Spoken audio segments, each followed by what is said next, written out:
so I had been mapping old parish boundaries that summer, long-forgotten lines that once divided communities, drawn across the moors before anyone thought to name them. The work, it certainly wasn't glamorous. Long days of walking alone through bracken and mist, GPS in hand, scribbling notes on who had once owned what. But it was peaceful in a way that city life just wasn't. Out there, you could go hours without hearing anything mechanical, just the wind and some stone. By the third week, I'd reached the northern moors, somewhere between the fringes of Devon and Dartmoor proper. I was supposed to be tracing an old drover's road, a ghost path that once led cattle to market, now little more than a faint track half swallowed by grass. My tent, it was cheap, a one-man thing that I'd brought mostly out of optimism, but I figured that I could manage a few nights alone before heading back. The weather turned the moment that I unpacked though. Cloud pressing low, drizzle that never really stopped. Still, it wasn't totally unpleasant. It was the kind of damp and quiet that makes you feel like you've slipped slightly out of time. By late afternoon, I found a hollow surrounded by half-collapsed stone walls and a few stunted hawthorns bent sideways by wind. It wasn't on the map, but it looked like shelter enough for me, so I set up there.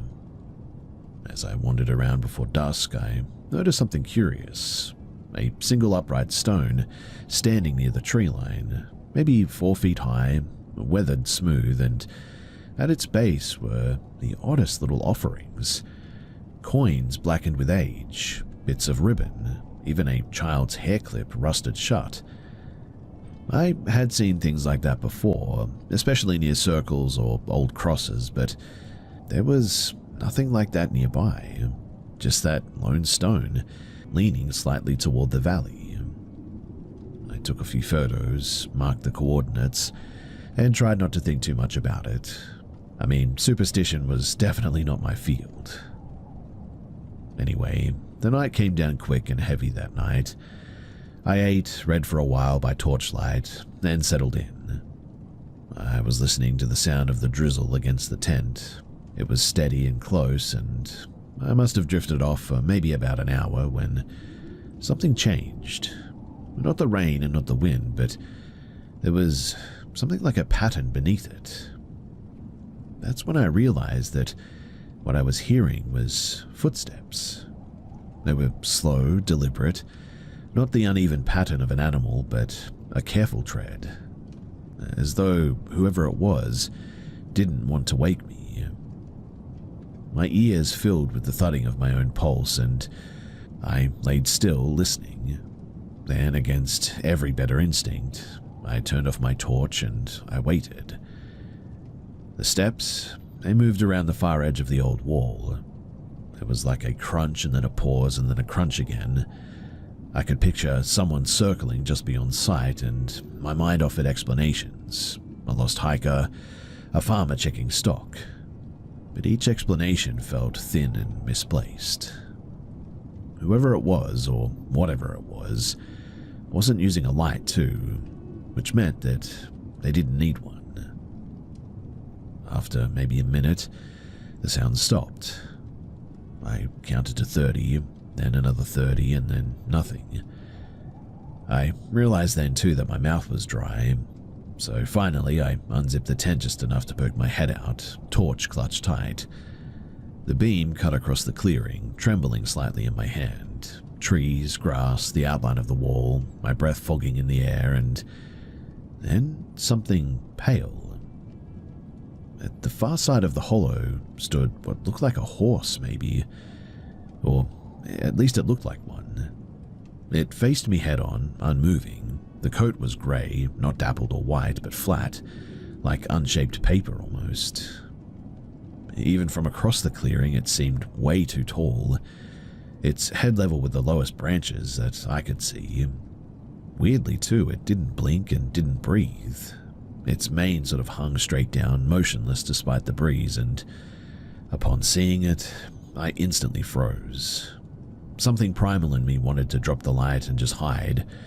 There was no sound except the faint dripping of the water from the leaves now, and then I did a blink and In that half second, whatever that thing was, it was gone. Mind you, there was no rustle, no hoofbeats, just the empty clearing in the sense that something had leaned close enough to look straight through me. I sat up the rest of the night, way too afraid to unzip the tent again. When dawn finally came, the air was thick with fog, the grass was silvered with dew, and the offerings at the stone, I noticed that they had been moved and were sort of scattered about, ribbons gone, coins overturned. I couldn't bring myself to go near it, too. I packed and left within the hour, following the track downhill until I saw signs of the road again. My boots left deep prints in the mud, but there were others beside them, too.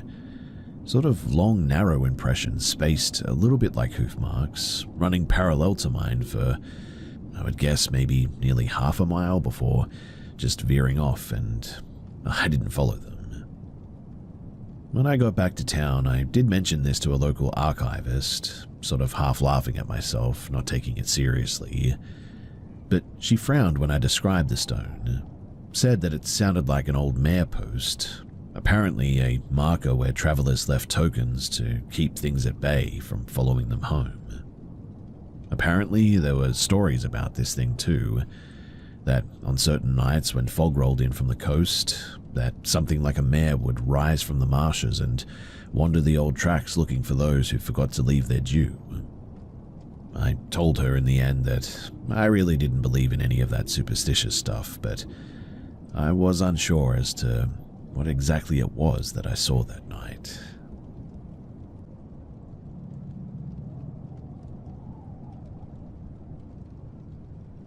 It's strange the details that you remember about certain people, the little things that shouldn't mean anything but stay with you long after they're gone. For me, it's the sound of Jenny's shoes made on the floor of the clinic hallway, rubber soles squeaking faintly every few steps, as if her shoes didn't quite fit right. That was 5 years ago, when I worked at a small behavioral clinic in the city's industrial district. The building had once been a dentist's office, then a chiropractor's, and by the time that I got there, it had been repurposed again into what the owners called a short-term mental wellness center. It was really just a way to bill insurance indefinitely. They called it maintenance therapy, the kind of place where no one ever really gets discharged, just scheduled again and again, twice a month, forever. I'd taken the job as a psych technician because I needed the experience for graduate school. It wasn't bad exactly, just a bit sterile and repetitive. Jenny was one of the few people who made it sort of bearable, I guess. She was a few years older than me, a nurse who had bounced between facilities, quick to laugh, the kind of person who could make even the worst day seem sort of manageable. She had that sort of steady, patient kind of voice that put people at ease. We weren't close friends, but she'd sometimes offer me a ride home after a shift. I didn't own a car at the time, and she said that she didn't mind. She liked the company, allegedly. Now, one evening, right before the holidays, we both left early after the clinic closed. She wanted to stop by a discount store on the way home to look for decorations. It was already dark outside, the sky that flat, cold color before snow. The parking lot lights flickered in long rows, buzzing faintly as we went inside. Jenny filled the cart with fake garlands, tinsel, and some snowflake ornaments. I followed along, half distracted, checking the time on my phone every now and then. I still had to make a follow-up call to a patient that my supervisor had been sort of nagging me about all week. Jenny waved a hand and said, "Go do it in the car. I'll be in the line forever anyway." So I did. Her car smelled like air freshener and cheap coffee.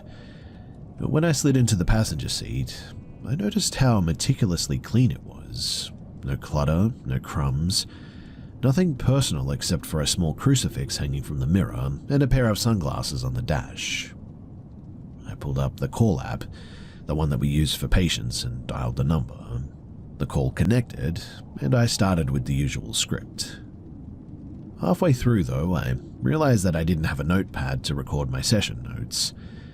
I glanced around trying to find something to write on. Between the seats was a small console box, and without thinking too hard, I flipped it open.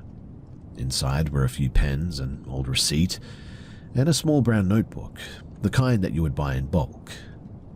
I hesitated a bit. I mean, normally I wouldn't touch somebody else's personal things, but I figured that it was probably just full of grocery lists or errands and whatnot. I told myself that if I just jot a few notes in the back and I could apologize later. I opened it to the first blank page, or at least I thought it was blank. Inside there were a list of names written in small, careful handwriting. Each one had an address beside it, and sometimes a short phrase like green shutters, corner house, no fence, doggin yard, friendly. At first, I assumed that they were patient references, like a list of home visit clients. But that didn't make much sense because, we weren't a mobile clinic and nurses never did home calls. Curious, I flipped through some more pages. Page after page, more names, more addresses, always with those strange details. Back gate loose, parked car stays overnight, lives alone, things like this. Then, around the halfway point of the notebook, I noticed something else. Some of the names had dates beside them, written in red ink. Not future dates, but past ones. Random days or months apart even. I recognized two of the names immediately as well. They were both former patients. One had stopped showing up suddenly and the clinic had marked her as non-compliant. The other had supposedly transferred out of state. Upon seeing this, I got a bit of a weird feeling. At the bottom of the same page was another note as well. Next EL lives above the bakery. EL were my initials. I sat there looking at this thing, sort of frozen. I didn't move and I barely breathed. I just sort of stared at this small line of ink until the letters started to blur a bit. For a moment, I told myself that it had to be something else. Maybe she kept a record for safety checks, or maybe it was a part of some research project. But I knew that that wasn't true. There was no research, no outreach, nothing that required knowing where any of us lived. I closed the notebook, slowly placed it back into the compartment, and sat perfectly still until Jenny returned. When she got in, she smiled and asked if I'd finished my call, and I said yes. My voice cracked a little bit when I said it too. Thankfully, though, she didn't seem to notice. She handed me a paper cup of hot chocolate that she had bought from the cafe near the checkout and started the car. On the drive home, she talked about the snow forecast, about her neighbor's cat that had gone missing last week, about how she might spend Christmas alone this year. I nodded in all the right places, pretending to listen, but I just couldn't stop thinking about that notebook. When we pulled up to my building, she smiled again and said, "See you Monday." I nodded, said thanks, and got out of the car. I waited until she drove off before running up the steps 2 at a time. That night, I barely slept. I kept thinking about those names, those addresses, and the red-inked dates. I wanted to believe that I'd misunderstood things, but I just couldn't shake the image of my initials written there, right at the bottom of that page. The next morning, I went into work early before the others arrived. I logged into our internal system and looked up the patient files of the 2 names that I recognized.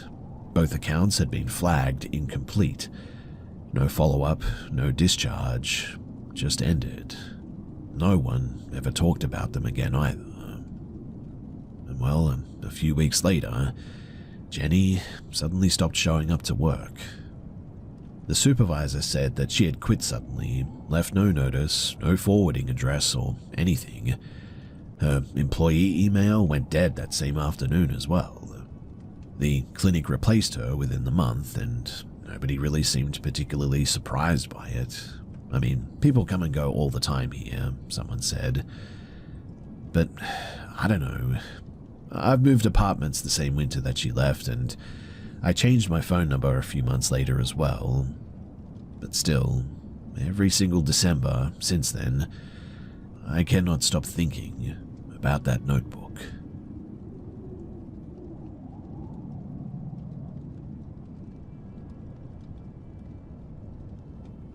There are certain sounds from childhood that just never really leave you, right? For me, it's the slow squeak of the stairwell door in the apartment complex where I used to babysit. It was always followed by footsteps that echoed just a little too long down the narrow hallway. Even now, when I hear that kind of sound, an uneven rhythm of someone walking toward me, I feel that same crawling unease in the back of my neck. So, I was 15 then, still in that weird in-between stage where you're technically responsible for other people's kids, but still young enough to think that danger is something that happens to other people. The family that I babysat for lived on the second floor of a quiet, aging complex.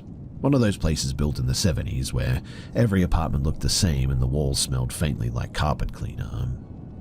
They had 2 kids, 5 and 7. Good kids too. Loud but sweet. Their parents worked evenings at a local restaurant, so I'd usually show up at around 4 and stay until close to midnight. It was always the same routine. We would spend the late afternoon outside in the courtyard, then head in for dinner, bath time, and bed.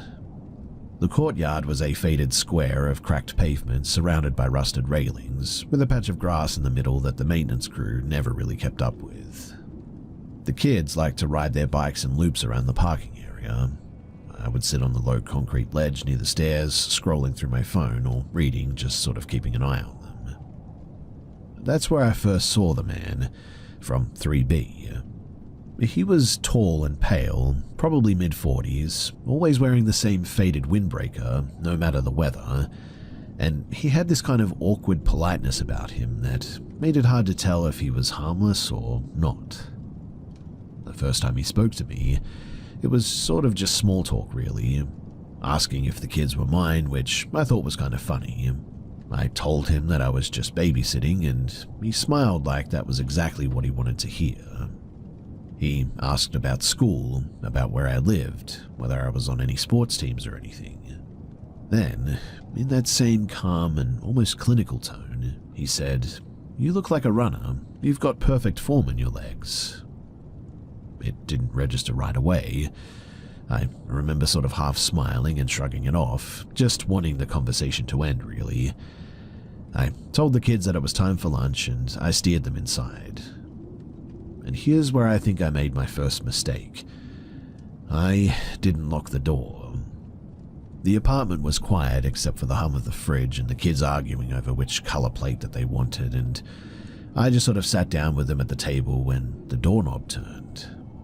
At first, I thought it was one of the parents. Maybe they had forgotten something.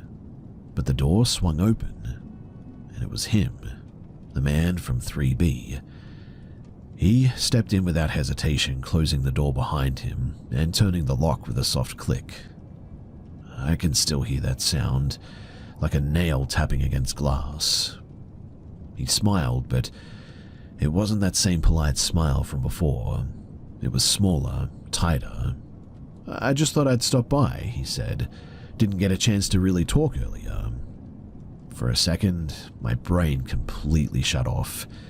I didn't know what to say. The kids went completely quiet too, one of them holding a half-eaten sandwich in midair.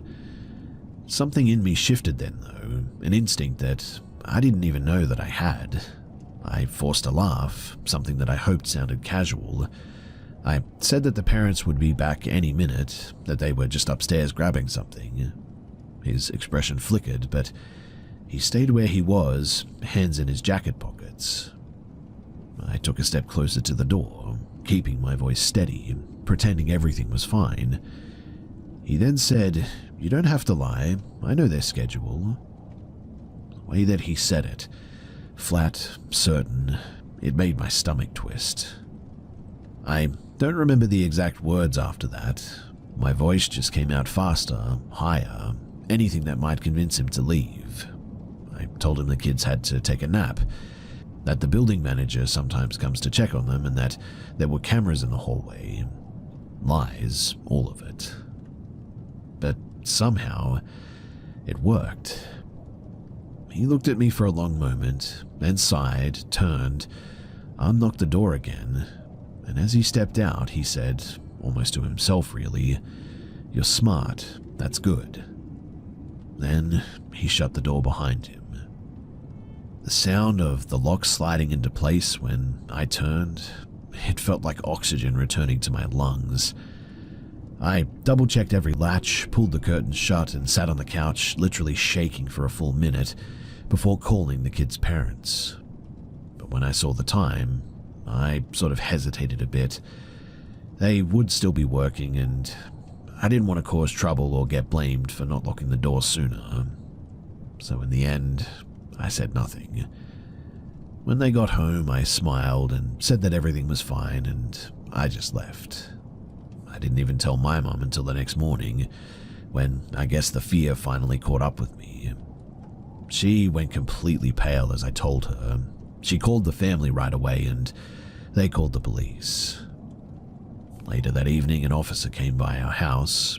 He asked a few questions: what he looked like, what time it happened, how long he was there for. He didn't say much, but I could tell that something was wrong from his expression. The next day, Mum showed me a news article online because a man in the same complex had been taken into custody. Same age, same build, same faded windbreaker. Apparently, he had been wanted for multiple assaults across 2 states. And the police, they found something in his apartment that made my skin crawl upon hearing it.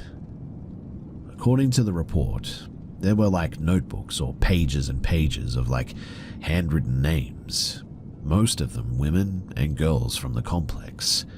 Notes about what time they left for work, when they were home alone, which apartments had children, which ones had dogs in them. The article said that some of the names had been crossed out in red pen, and no one ever explained what that meant to me.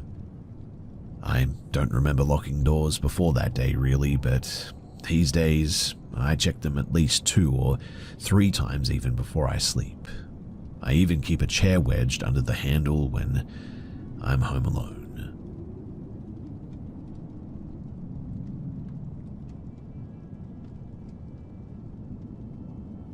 When I was 16, there was a stretch of weeks where I just felt like I was being watched. Not in an obvious someone following me kind of way, but in that subtle, uneasy sense where every shadow feels too still, every reflection too slow to move when you do. I told myself that I was just being paranoid. My mum's nerves, they had rubbed off on me. She had been scared lately too, you see. Said some man in an old van stopped her one morning on her walk, asked for directions, then insisting that she should get in so that she could show him the street. She told him no, obviously, and hurried home, but her voice shook the whole time that she told me about it.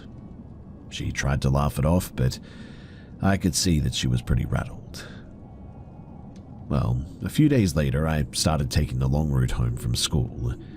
It added 15 minutes, of course, looping around the blocks instead of cutting through the narrow alley that ran between the old houses at the edge of town. The alley was just a short connector, 2 fences, cracked pavement, and a few overhanging trees that blocked the light near sunset. It was harmless, and it always had been. But after my mum's story, even the idea of walking through it alone just gave me a bit of a weird feeling. Until the day that I decided to use it again. It was one of those late autumn afternoons where the air smelled like smoke from people's backyard fires. I was tired from exams, and the sky had that flat, colorless look that comes before dark. I wanted to get home fast and make some tea, and put my headphones in, and told myself that I would be fine and that I was just overreacting. The alley, it did look different that day. It always did in the colder months, really, though. The vines along the fences dried out, the wind carried little bits of paper and leaves that scuttled around your feet. There was a puddle of water at the far end from last night's rain, and the reflection of the streetlight shimmered in it, the only bit of brightness in the grey. Halfway through, I heard a car as well. Not unusual, but something about the slow and deliberate sound of the tires on gravel, it made me turn around to take a look. There was a van sitting at the mouth of the alley, beige or maybe sort of off-white, the color of an old refrigerator, really. The engine idled, humming low. Inside, I could barely make out a man's shape behind the windshield. He didn't move, just sat there. For a second, I thought that maybe he was waiting for someone. But the way that the headlights weren't quite on, dim as if turned one click below normal, made it feel more deliberate, like he wanted to see me without being seen. I kept walking, trying not to look nervous, but my hands were definitely sweating, and my heart felt too loud in my chest for sure. The van, it rolled forward, slowly. I pulled out my phone, an old flip-style one, barely working, and pretended to talk on it. I didn't even have service out there, but I started muttering like someone was on the line, and I forced a laugh and said, "Yeah, I'm on my way home now," into the empty air. The van, though, it crept closer. I could see him now more clearly, and he was an older man, maybe in his late 50s, greyish hair, pale face. He rolled down the window halfway and said, "Hey, could you help me find a street? I just need some directions." His tone was friendly, practiced almost, like someone who had rehearsed it 100 times by now. I told him that I didn't know street names, tried to keep walking. He didn't leave. "Come on," he said, "just 1 second." I felt my throat close. His eyes flicked to my phone and then back to me. The expression that he gave wasn't frustrated or angry, it was more like calculating and cold. Something in me broke then too, the false calm, the pretending, and I turned and I instantly ran. Not a jog too, but a panic sprint. Something in between, fast enough that my bag slammed against my side and my breath caught in my chest. I didn't stop until I saw the open road at the end of the block. When I turned back, the van was gone. I told my mum that night, and she didn't believe me. She said that I'd been spooked because of what happened to her and that I must have made it up, probably to get attention, she said. She even had her boyfriend walk me to school the next day, just to prove that nothing was out there. When nothing happened, she gave me that look, the kind that says, "I told you so," and so I just dropped it. But a few weeks later, something else happened. So I overheard my mum talking on the phone late one night. She thought that I was asleep, but I could hear her through the wall, and she was whispering. She said that the police had come by her work that afternoon, asking about a van that matched the description that she had given before. Pale, beige, older model, partial license plate starting with 7LX. They had apparently found it, abandoned, on the outskirts of town, near an access road that led into the woods. Inside were boxes of women's clothing and a camera. The officer told her that the clothing seemed to match mostly women, but also a few teenagers. And it was soon after this that Mum moved us out, only a month later. Said that it was because her job was relocating, but I knew better than that. Years later, whenever I walk anywhere alone now, even across a parking lot, sometimes I feel that odd sensation again, like someone's watching me. I always turn around and obviously no one's there, but that anxious feeling is truly something horrible, and I really hope that none of you ever have to experience it.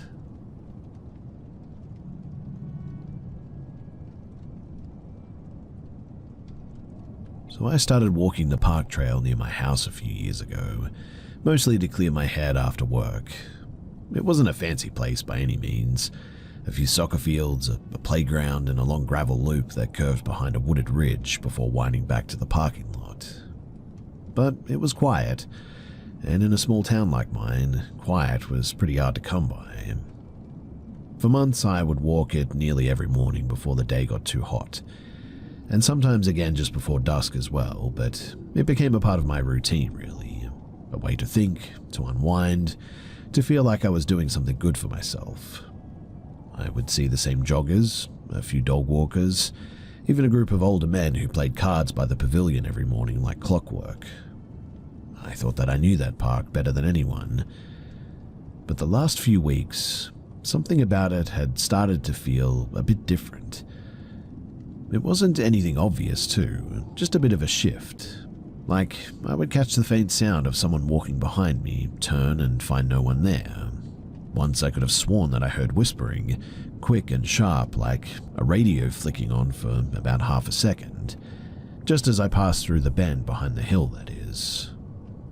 I brushed it all off. I mean, you can walk through a forested park alone and not get spooked by the occasional trick of sound or shadow, and I told myself that enough times to believe it.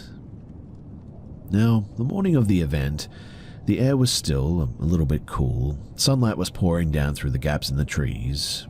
I remember noticing how the dew clung to the grass along the slope there, how it shimmered in the light beautifully. Everything felt calm again, and I thought that maybe I had just been overthinking things the past little while. There was a man ahead of me on the track, walking slow, hands buried deep into his hoodie pocket. I didn't think much of it. I mean, plenty of people dress oddly for the weather. Until I noticed that he was wearing black from like head to toe, a thick hoodie, black jeans, and even some gloves. It was already warming up by this stage, nearly 20 degrees Celsius. His outfit looked heavy, deliberate. He certainly wasn't exercising, just walking, slowly. I hesitated, letting my pace drop a bit. I watched him take the curve up near the hill, the section where the track dips low and you're sort of boxed in by trees on one side and a steep grassy rise on the other. Once he disappeared behind the hill, I didn't see him again. A minute later, though, I rounded the same bend. He was gone, and he wasn't walking ahead, not resting near the benches or anything. I mean, he was just gone. The only sound was the distant hum of a leaf blower from the soccer fields above, and the faint rustle of something moving in the woods. I told myself that maybe he had gone up the slope there or cut through the trees to another path or something, though I knew there really wasn't one. Still, though, I didn't want to look like a paranoid idiot peering into the forest at nothing, so I kept walking, and that's when I caught it. Movement in the corner of my eye, a shape behind a tree. He was there, standing halfway down the wooded slope, his body sort of half hidden by the trunk that he was hiding behind, seemingly watching me. He wasn't moving, not even shifting his weight, just standing dead still. The sunlight didn't quite reach that far, and his clothing made him sort of blend into the shadows. I only just noticed the faint shape of his face, in fact, pale against the dark. We locked eyes, or at least I think we did. My entire body went still and cold. I didn't say anything, didn't even think. I turned and started walking quickly back toward the parking lot, my breath shallow and my vision narrowing to the path ahead of me. Every sound behind me felt magnified. The crunch of the gravel, the snap of a branch. I couldn't tell if they were mine or his, too. I grabbed my phone and called my boyfriend, but the call didn't go through. Service always dropped in that back corner of the park, unfortunately. And I mean, of course it did, right? So I broke into a run. By the time that I reached the front, my lungs were burning and the park was almost empty. Just an older man near the pavilion tossing breadcrumbs to some ducks there. I blurted out what had happened, pointing back to the trail. He looked where I was pointing and then chuckled. "Yeah, well, squirrels get pretty big this time of year," he said, like I told him that I'd seen a ghost or something. But when I turned back, the man in black was there again, standing at the far end of the path, maybe 100 meters away, still watching me. I didn't even stop to think. I sprinted the rest of the way to my car, slammed the door, and instantly locked it.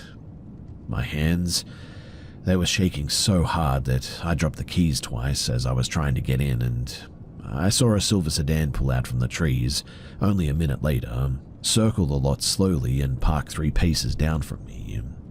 The driver had a similar black hoodie, same stillness, and never got out. Just sort of sat there, looking at me. My boyfriend, he arrived 5 minutes later, just as I was debating whether I should drive straight home and call it a day, and I was crying and trying to explain what happened, but before I could even get the words out, the sedan pulled forward, creeping past us. The man glanced out the window as he passed, and I swear that he was smirking, then drove back down toward the hill where the other person that I had seen was, and disappeared down the service road that looped behind the woods. We did call the police in the end, and they took my report but didn't seem too concerned. Probably just some guy walking, one of them said, maybe taking photos. And so they never went looking for him. That night, I couldn't really sleep. Every time I closed my eyes, I saw the same event happening in my head. The trees, the angle of his head, the way that he had just stopped existing for a minute before reappearing somewhere else like that. Like he hadn't walked through space at all and just sort of stepped between 2 points. A week later, I drove past the park on the way to work, and it just doesn't have the same appeal like it used to for me. I haven't gone back there, and to be honest, I think I'm going to look for a new place to start my routine again.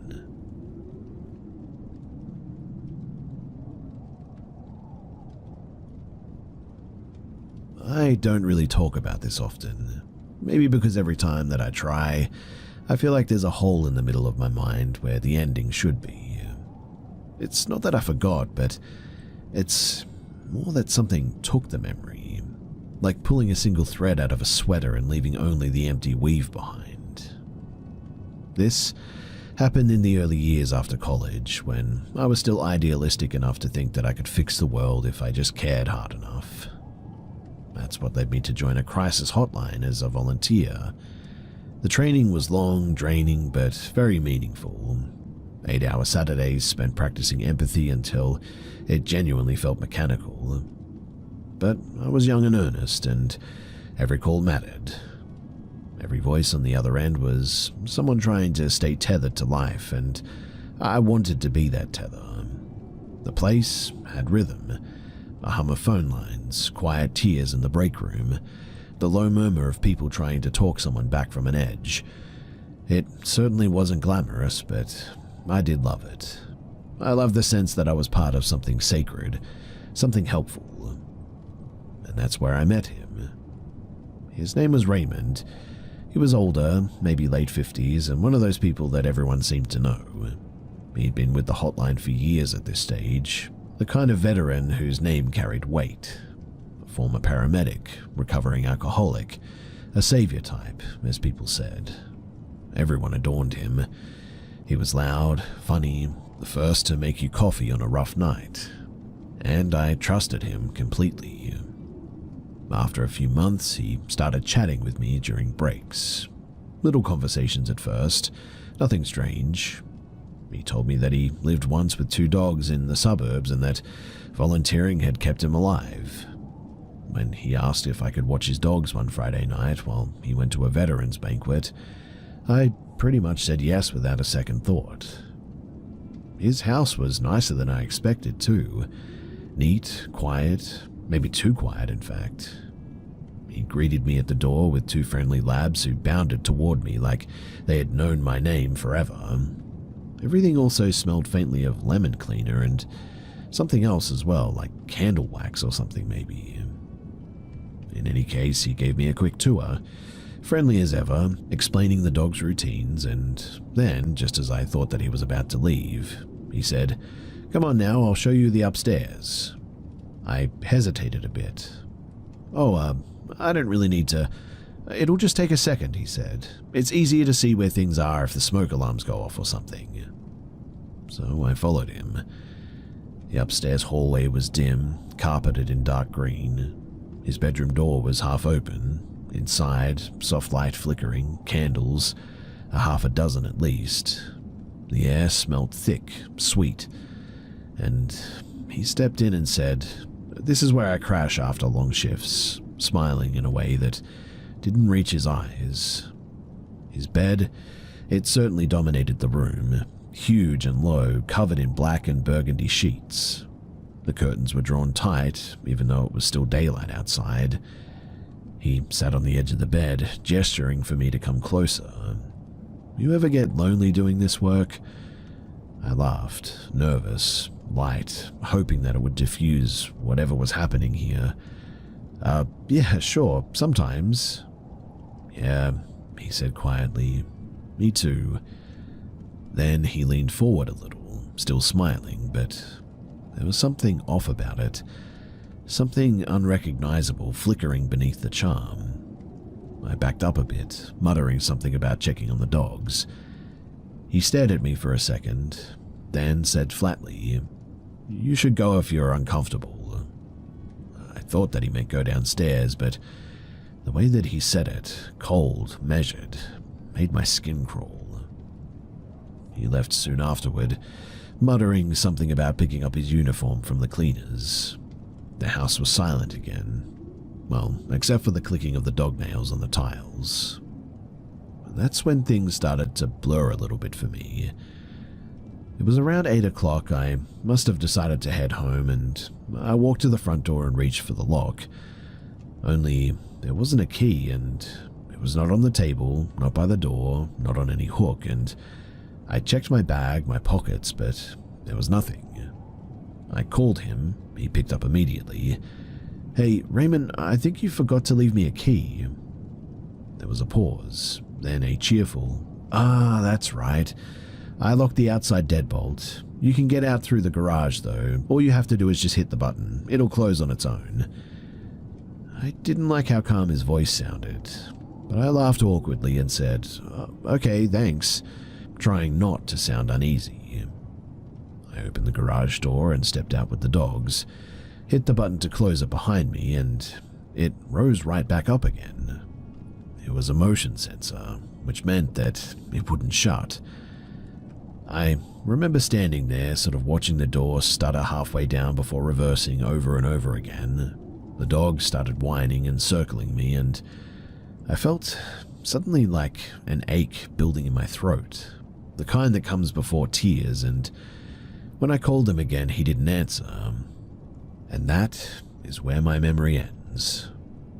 I remember crying into the dog's fur, whispering that it was okay and that I would figure it out, and then nothing, just a black wall. No recollection of how I got home, no image of him returning, no sound of a car, nothing. Just that silence, heavy, endless, pressing against my ears, and that's it. Years later, long after I'd stopped volunteering, I got a message from an old friend from the hotline. "Did you hear about Ray?" she asked. "He apparently died. Heart attack. It was sudden." Everyone was posting tributes online. A hero, a mentor, a good man. But all I could picture was the way that he looked that night. The flicker of the candles, the way the room smelled, the hollow grin, the way that I blacked out like that. Sometimes I still think about that house, about standing in the garage again, the dogs whining beside me, the door refusing to close, and I always wake up just before I remember how I left. The strangest part, though, is that I tried to look up the address that he gave me once. The street certainly exists, but the number that he wrote down, it doesn't. In fact, there's nothing there but a vacant lot and a cluster of trees, so I have no idea what house I was actually at. And look, I know that that sounds really weird, but I have checked that number over and over again, and either I have the wrong number now, or that house just doesn't exist anymore. I don't know what to think about any of this. I have no idea what happened that night, and Something tells me that something happened to me, but I really don't want to think about that.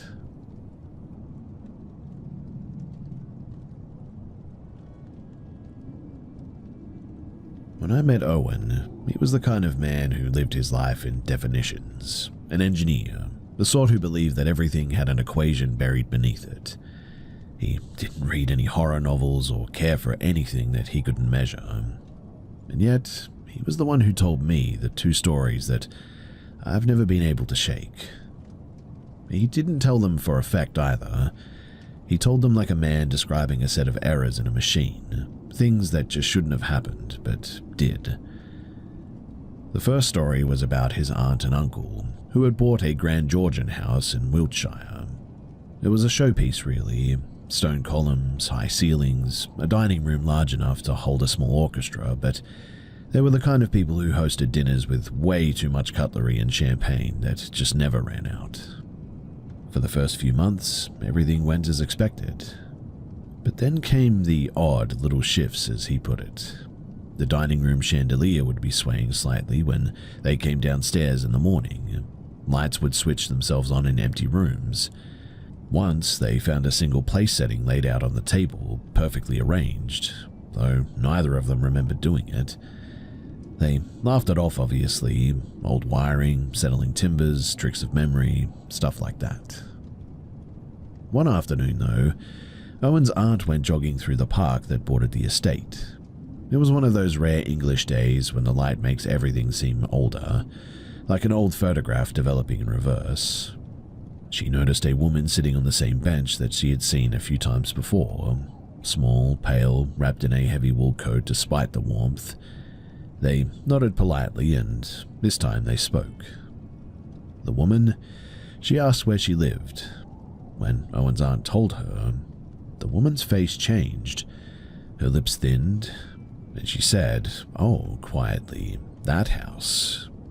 She hesitated, then added, "Yeah, there was a family there once. The old man, he did himself in, apparently, on the dining table." It was such a blunt thing to hear in the sunlight, so ordinary in its delivery that she laughed a bit, thanked the woman, and finished her run, trying to shake it off. But she never used the dining room again after that. She said that it felt occupied, as though somebody else had quietly resumed their place at the head of the table there. Her husband mocked her for it, of course, until one night they both woke up to the unmistakable sound of footsteps, slow, steady, pacing the dining room below. When he went down, the house was still. No open doors, no draft, but the chandelier above the table was moving gently, swaying side to side, as though a breath had passed through the air. He left it alone, and they slept in the guest room that night and never spoke of it again. A year later, they moved. Owen said that he never really found a record of anything or anyone dying there. He looked, apparently, and checked the deeds, scoured archives, you name it. But there was one odd entry in the old land survey, a note beside the property's boundary line, written in faded pencil, "Tablestone, not to be disturbed." He told me that part like it was an afterthought, as if he had only remembered later how strange it sounded. Well, the second story, that came later, told over coffee on one of those grey afternoons where conversations drift into uncomfortable places. This one wasn't about somebody else, it was actually about his own family farmhouse, passed down through generations. In 1932, his great-grandfather's youngest son, Thomas, was struck by a delivery lorry on the main road. They said that he had apparently been chasing a ball. The boy was 10, and his father even saw it happen. Since then, a photograph of Thomas, a small sepia portrait in a cracked frame, had always sat on the mantelpiece every Christmas. No one really thought much of it too until the first Christmas after the accident, when the picture fell during supper. The sound was sharp, sudden, glass shattering mid-laughter. His great-grandmother wept, and they took it as a sign that he was still with them somehow. But the picture, it fell again the next year, and the next, always on Christmas night, always without anybody touching it. They even nailed it down once, determined to prove a point, but the next morning, it was lying flat on the hearth, nails bent like they had actually been pried loose. "It's tradition now," Owen said dryly, stirring his coffee. "They just set it on the floor before dinner every time." He said it like a joke, but there was something in the way that he looked past me when he spoke, like he was remembering something that he didn't want to. I asked if he had ever seen it happen himself, and he nodded once. "Yeah, when I was 16. It didn't fall, it just sort of, tipped over, slowly, like somebody was setting it down. It was weird." He never liked to talk about ghosts or superstitions. We dated for another year before things fell apart, but sometimes when I think about him, I wonder how much he ever really told me. There was something behind those stories that always felt unfinished, as though he had given me the versions that still made sense to him, but nothing more. I looked up the Wiltshire house once, just out of curiosity, and it is still there, beautifully restored, listed for sale in fact. The photos, they showed the grand dining room flooded with light, but in one picture, I noticed something faint in the mirror above the mantel, a pale shape at the edge of the frame, easy to miss unless you're really looking for it. I don't show that photo to anyone really, but sometimes I open it at night, zooming in closer and closer until the pixels sort of blur, just to see if I can convince myself that it was a trick of the light. But no matter how much I tell myself that, I just can never shake the feeling that whatever Owen's family tried to forget, the table stone, the fallen frame, the sound of slow, deliberate footsteps, they all came from the same place. Something that watches them, and something I genuinely believe is real.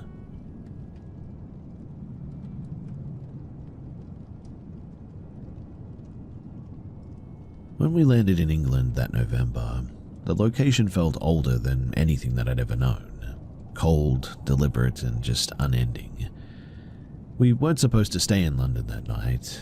The plan was to take the train straight back to Bath, but a delay forced us to find a place nearby. My girlfriend scrolled through hotels on her phone, and when she showed me the photo of a brick townhouse lit by amber lamps and shrouded in mist, I told her that it looked perfect. She laughed. "You'll say that about anything with peeling paint." Maybe she was right. Old places have always felt aware. Not haunted exactly, but as if the walls remember things that we're not meant to know. I've always found that interesting. Anyway, the cab dropped us in a narrow lane between two pubs. The hotel had no real sign, just the faint outline of letters long painted over. Inside, the man at the front desk greeted us with an accent so gentle that it almost didn't sound real. He handed me a brass key attached to a heavy key tag that read, R. Moreland, 3rd floor. The corridors were claustrophobic, let me tell you. Walls bowing inward, wallpaper yellowed to parchment. The air smelled faintly of dust and lavender. Every few steps, one of the floorboards released a sort of tired sigh, like the building was exhaling around us. When we reached our door, the handle turned a bit reluctantly. The room was smaller than I expected.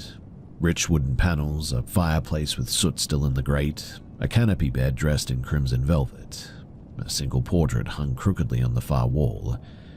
It showed a man with dark hair and a sharp mouth, pointed in that sort of strange flat way that made the eyes feel too still. "Cozy," my girlfriend murmured, dropping her bag and collapsing onto the bed. And within minutes, she was asleep. I stayed awake though, brushing my teeth in the tiny bathroom sink, when movement flickered in the corner of the mirror.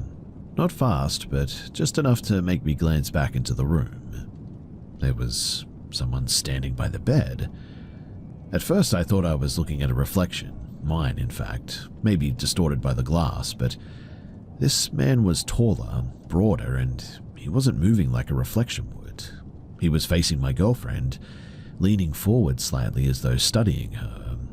He wore a long dark coat, and a white shirt that looked impossibly clean, with lapels that belonged to another century.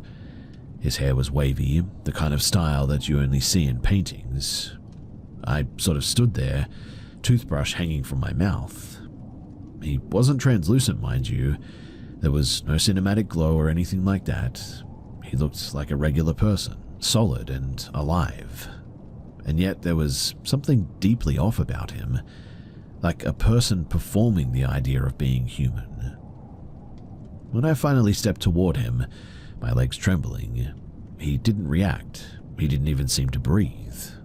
Then, in the space between one heartbeat and the next, he just sort of disappeared right before my eyes. No footsteps, no sound, nothing like that. It was like he blinked out of existence. I checked the door, it was locked from the inside. The windows, they didn't open wide enough for anyone to slip through. I began to panic a bit at this, and I turned off the bathroom light and I crept into bed. My girlfriend, she stirred but didn't wake, and I lay there in the dark, eyes open, listening to the rain and the distant hum of traffic, trying to convince myself that it was a trick of exhaustion. Sleep didn't come easy that night, too. At some point, I must have drifted off, though, because when I woke, the fire had gone out and the air was so cold that it hurt to breathe. The clock on the nightstand said 2:11 a.m. Something in the silence, though, felt wrong. My girlfriend was still beside me, but the portrait on the wall, it wasn't the same anymore. The man's head had turned. His gaze was now fixed directly on the bed. His mouth was parted just slightly, like he had been caught in the middle of whispering something. I sat up so fast that the mattress groaned. The cold was unbearable now, too, pressing against my chest. I switched on the lamp, and there was no change. The portrait stayed exactly as it was. And then, faintly from behind the bathroom door, came the sound of running water, slow and steady. I wanted to wake her, but my throat wouldn't cooperate. Instead, I forced myself toward the sound, one slow step at a time. The bathroom light flickered on and off, casting long shadows through the room. The tap was open, but the sink was dry. There was no water, just the sound of it, playing it, being real. That was when I felt the weight behind me. Not a touch, but more like the sense of something close enough to breathe against the back of my neck. I will never forget that feeling, too. It was truly terrifying. I turned, and there was nothing there. We checked out early that morning, and neither of us spoke much during the breakfast. It wasn't until our flight home that I told her about what I had seen, though even then it felt like I was describing a dream that I couldn't wake from. She paled when I mentioned the name on our key. Morland, she said. You didn't read the plaque in the hallway, did you? Apparently, the townhouse had once been owned by a painter named Richard Morland, who died mysteriously in 1812, found slumped at his easel, working on a self-portrait that he never finished. She showed me a photo that she had taken of the plaque, and the portrait on the wall, the one that turned its head, it was absolutely him. And when I zoomed in on her photo, I noticed something else strange. On the painting in the image, Morland's eyes were not looking at the viewer at all. They were angled off to the right, as if watching something or someone. But the angle of it all, it just reminded me of that night where I could have sworn that portrait, it moved.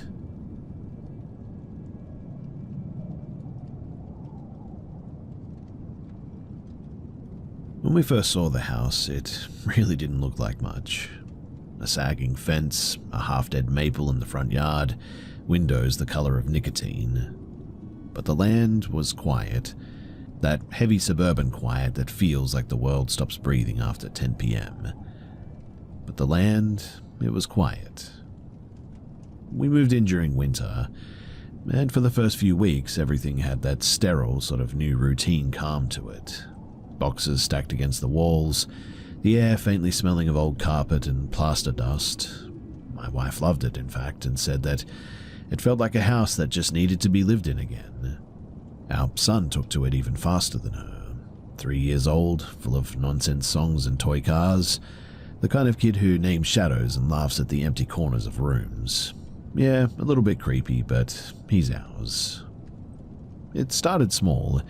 Him standing in the hallway between his room and the bathroom, whispering to the wall.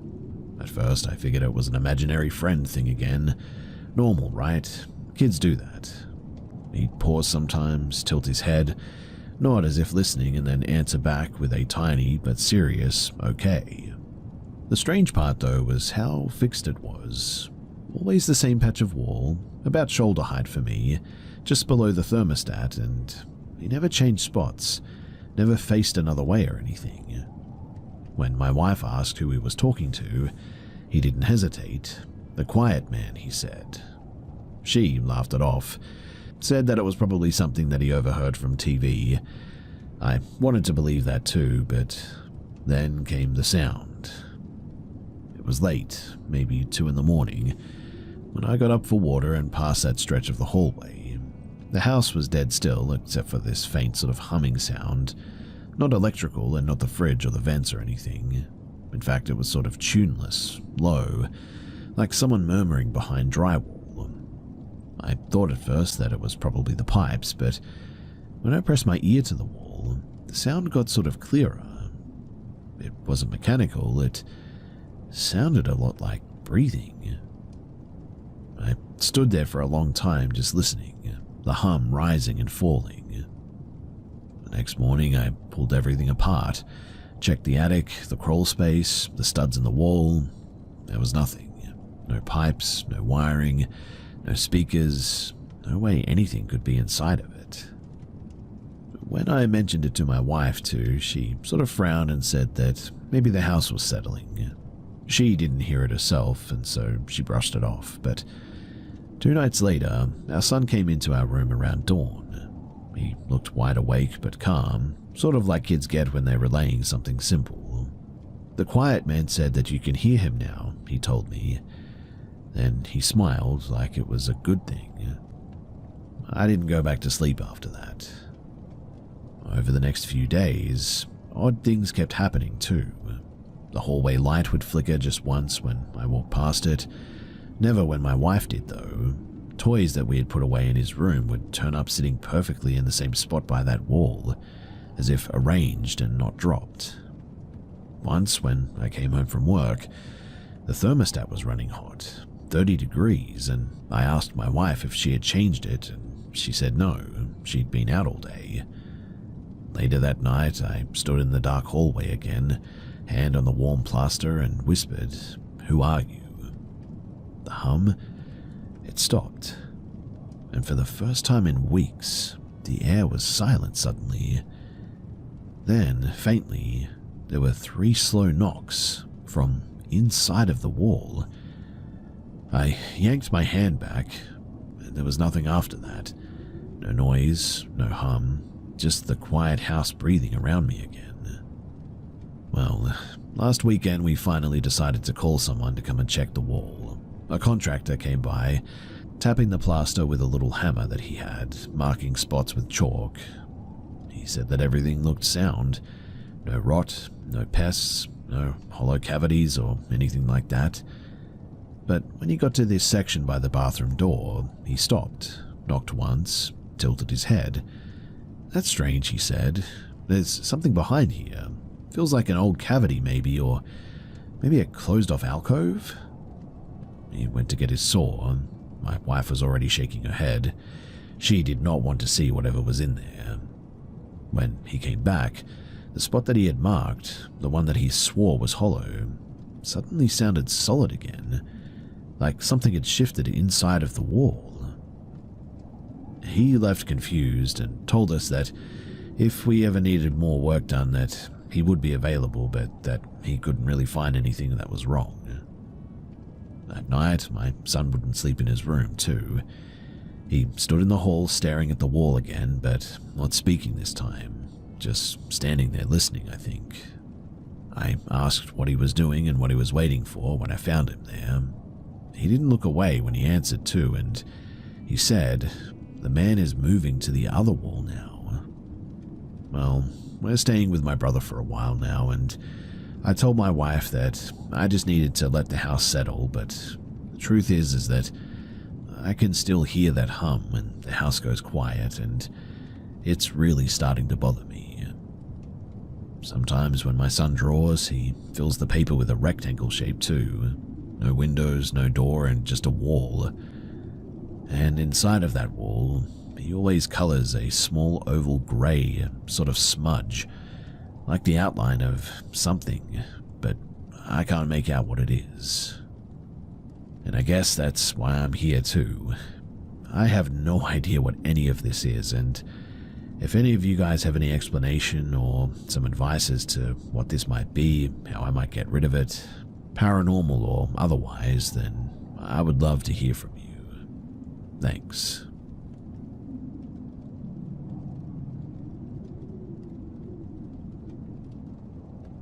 There's a kind of silence that only exists in small towns. Not peace, but the weight of something long forgotten. I learned that when I was 9, the year that we moved into the house beside the Bells. It stood crooked next to the old church, its steeple looming over the roof like a watchful finger. My mother said that we were lucky to find a place so cheap, though even she admitted that it felt strange how nobody else had taken it. The landlord was vague when she asked why it had been empty so long. It was a duplex. Someone quiet lived downstairs, though we never actually saw them. We had the top floor, reached by a slanted staircase that seemed to tilt further every time that we climbed it. At the top, the hallway stretched wider than it should have been, a square that I swear swallowed sound. Our bedrooms branched to the left, the sitting room to the right, and beyond my mother's door was the kitchen, heavy with the smell of old wood and rain that never seemed to dry. The doors, they were the first thing that didn't feel right too. Tall, heavy, older than the rest of the house for sure, fitted with skeleton key locks and warped from time. They never stood shut. Even when latched, they would always ease open in a soft click, as though something on the other side remembered how they used to move. At first, it became kind of a game, I guess. My brother and I would race to shut them, waiting to see which one creaked open next, and it was funny until we sort of realized that they would open most often when nobody was near them. Every night after 9 too, when the church bells rang through their final chime, we would hear the stairs groan under careful weight. One step, a pause, and then another, slower this time, like somebody climbing up the stairs. Sometimes it stopped about halfway, other times it reached the landing itself, lingered, and then just sort of faded. My mother said that it was just the house, and I wanted to believe her, but the house never sounded like that during the day. Also, there was something else that happened, and it started as a drop on my arm while I was reading in bed one time. I genuinely thought that I had left the window open, but it wasn't raining. The next morning, my brother said that he had felt the same, something cold landing on his head while he was playing with his toys. It happened again and again, and always 1 or 2 drops, but never enough to trace it. We checked the ceilings, and they were bone dry. The attic, there were no leaks, no pipes, just blackened beams where a fire had once crawled and died. Mind you, the scorch marks looked old, older than the wiring or the wallpaper for sure. They sort of spidered across the rafters like veins, and when I asked about it, my mother went quiet. And that evening she told us that we'd be visiting the library. The librarian led her to a drawer of brittle index cards and microfilm reels that smelled faintly of dust and ozone. We searched for anything tied to our address, fires, accidents, deaths. There was nothing, though, as if that piece of town had never even existed until we moved in. Sometimes, too, in the middle of the night, the air would thicken with the smell of smoke, faint and distant, and not from the stove or the chimney. You could actually taste it, in fact, like a bitter edge of smoke. Then, on the night that broke everything, the church bells rang midnight early, and I will never forget this. We were asleep when the footsteps began, heavier this time, dragging and uneven. They reached the landing, paused, and then the latch of the living room door snapped open. My mother's boyfriend got up, cursed softly, and went to shut it, and he barely made it back to the bed before the door opened again. Only this time, there was another sound beneath the creak of the hinges, the soft tearing of like paper or something, the faint ring of laughter as well, and it was coming from the living room. He thought that it was us sneaking out to peek at the presents under the tree, and he burst in ready to yell, but we were both asleep in our beds. He didn't tell us what he saw when he went back, but my mother said that he sat on the couch all night with the lights off, staring at the hallway.